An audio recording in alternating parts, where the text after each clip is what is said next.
Hey guys, I'm back. I'm really excited to talk to you about the Demon Slayer movie. I really enjoyed it. I can't. With all the words in the entire world, this movie was simply well done. I have to put it in many words. And for many reasons, I think this movie was well done.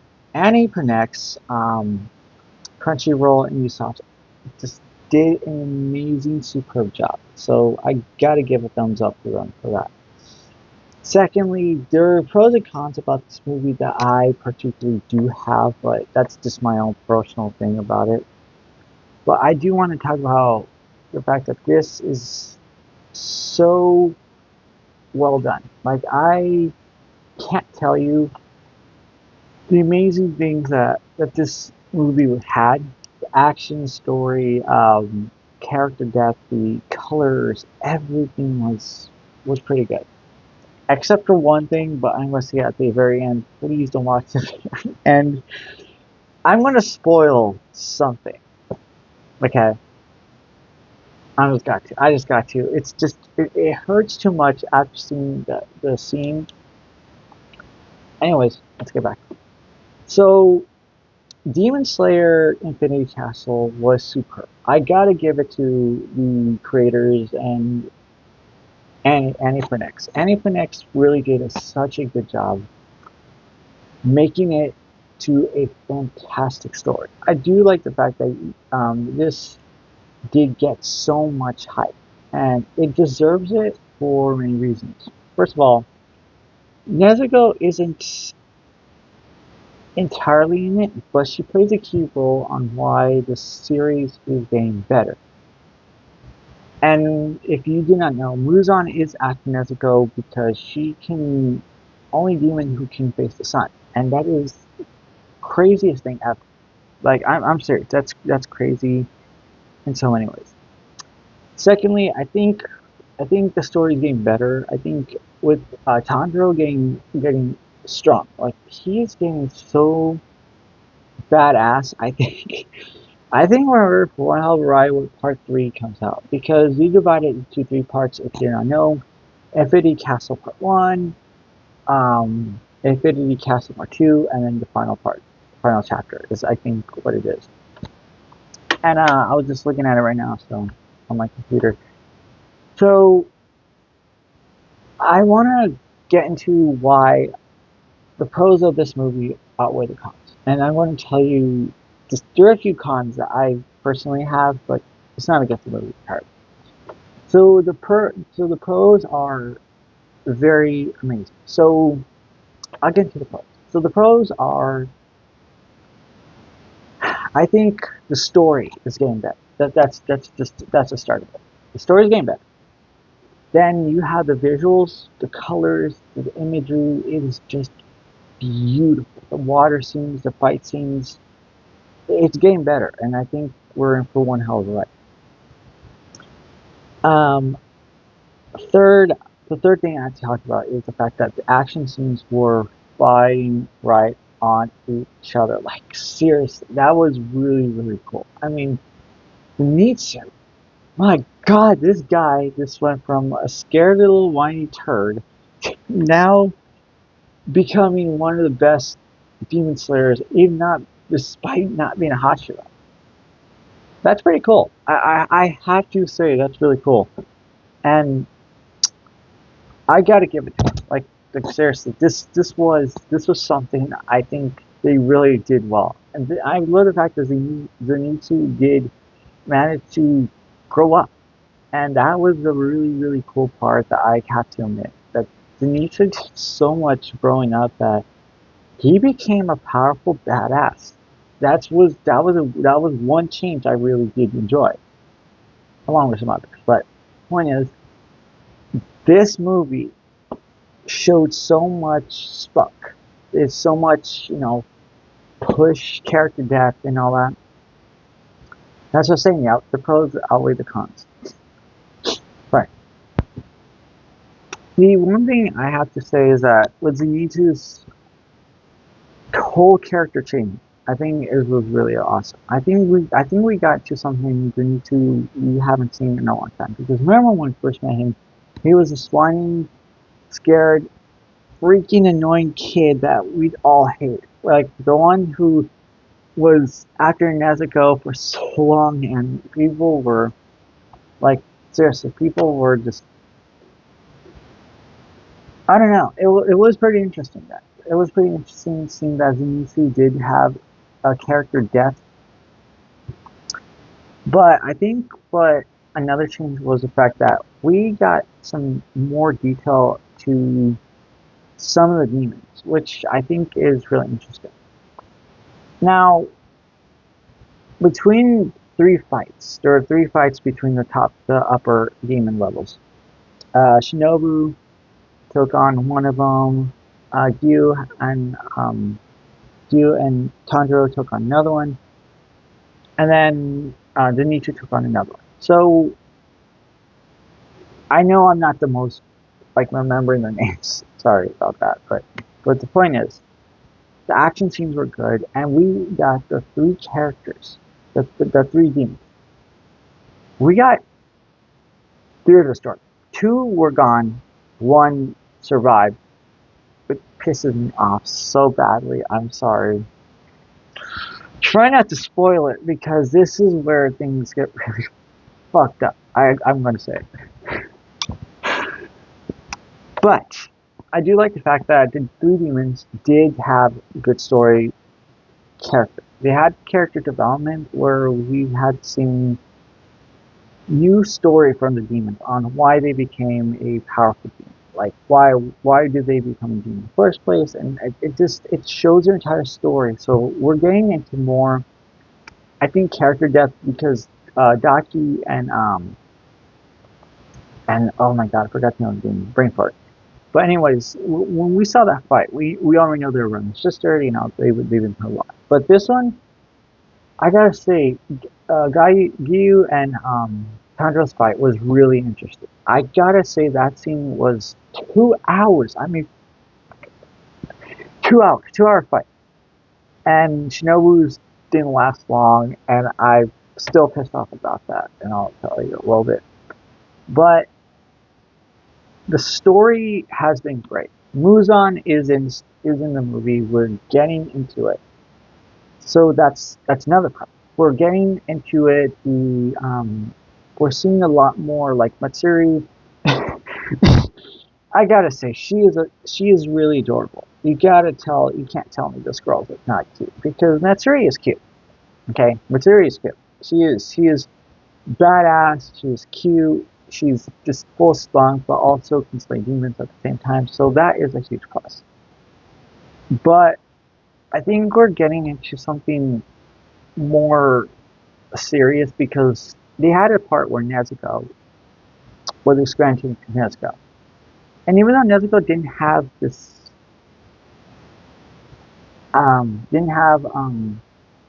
a huge part, it still played a role on why the series is why Muzan's after her and why she plays a crucial role within the movie. And I think we're getting into that amazing. I think we're amazingly getting into this depth of more story on why Muzan wants Nezuko so much. Like we already know why, if you didn't know. But as a whole, guys, I did manage to get to some of it. But let me continue before I hit the cons. So first of all, like I said, it was good. I do like the fact that this movie provided a lot more side characters. Like there's more side characters that popped up on screen. Kano, who has to fight demon after what she saw was absolutely terrible. Oh, I feel for Kano. I do feel for Kano. Now she has to face the demon, and the question is, will she survive in the second part? And this is where it kills me because I really want her to win. I want her to get her revenge spot. But another pro was the fact that um, a lot of side characters actually got some screen time. I think that's what it is. I think that's what I like about it too. The fact that a lot of characters were able to get some screen time, and that's honestly really cool. I'm glad they were able to do that, and that's kind of why I'm really surprised that this movie did well. Like, Inosuke was there too. He was crazy, just like always, voiced by no other than Bryce Papenbrook. Channing Tatum was in it. Oh my god, he was absolutely funny. I loved it. By the way, Channing Tatum was great. So glad he made it. It's awesome that he was part of doing so that's really cool. Um, Another thing that really does make me happy the fact that the story is getting better. Like, we're finding out more about the demons, why they want to take over, stuff like that, yada, etc., etc. And I'm not want to go too much detail because I don't want to spoil. But one more pro before con. So I think the one thing I find interesting is the fact that Tanjiro learned a new skill that I don't think we ever seen before, and thanks to his dad, because we all know that his dad taught him stuff. His dad taught him a lot, and this is where things I gotta tell you um were done. Were actually pretty good.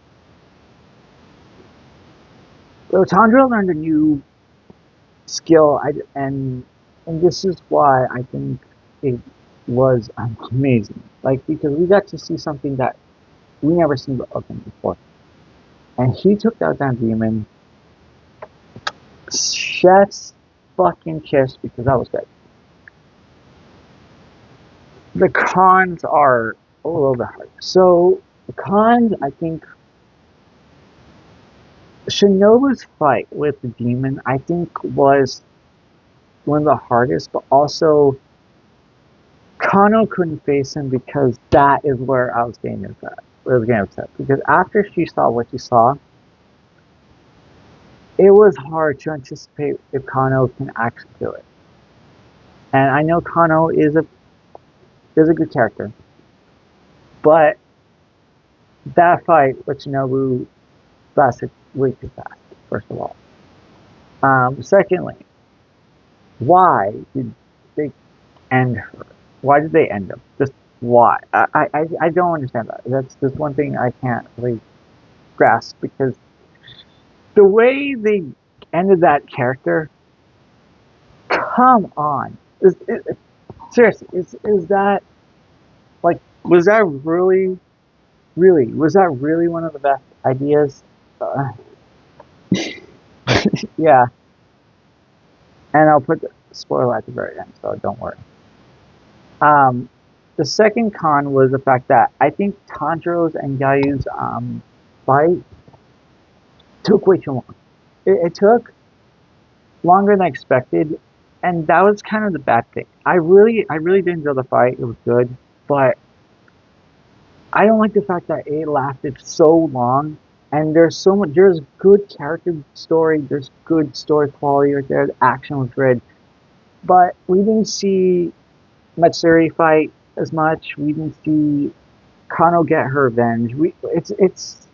I know they're leading up to something. I know, but at the end, the character I never expected to die was one I was shocked and horrified. I was horrified, guys, because, like, why? Why? Just why? I can't understand that. But the third con, I have to say the fact that is Zenitsu's story was interesting, but I felt like it dragged us a little bit too much. Just a little bit, because he became very powerful, which was awesome, by the way. But the last thing is the fact that I don't really get, I didn't really get the, I really didn't really understand why, why the grandpa was so, saw him like that. There has to be a little bit more to that. That's what I'm going to say about that. And the last thing I'm going to say is the fact that Nezuko should have a little bit more heart. She should have been more out there, not fighting, but she should have. Um, I think she should have had some more scenes in it. I think that was kind of that part. But all in all, this was the thing. Those were kind of the stuff that I didn't really like agree with it. But other than that, it was a good movie. It was really good. Story is getting better, and I think we're having some action. But like I said, this is just my opinion on it. I really do hope you see it and see the scene. So this is where I'm going to end that. But if you stay, I want to tell you something. This is for people who stay right now. I'm talking to you. This is a spoiler alert, so don't bash me. Okay, don't say, why did you spoil it? Why did they kill Shinobu? Just tell me why. I'm sorry, but this death just bugging me. Why did they kill her? The biggest plot twist was the fact that having Shinobu die after fighting the second upper, or was it her? Either way, why? Annie Panex, tell me why. Why did you kill Erica Harker's character? But it was a good fight. And Shinobu's story was lined in with it, and the power was there too. So this girl gave her all she got. I hope Kano takes his ass out. Like, seriously. His his fucking voice just gets me. Gets me so good, like nails on chalkboard. Like, it gets me really good. But I'm going to end it here for those who stay. So, you're welcome if you listen to it. But anyways, I'll see you next video. Like, subscribe, hit that bell for more content, and comment on your thing. Comment below. Comment below. Because I want to see what you think about Demon Slayer Infinite Castle. I personally loved it. I'll probably be seeing the sub next. I saw the dub. And the dub was still good. Still the same. So, my next video will be coming up soon, so I'll see y'all beautiful people later. Alright, see you later. Peace out.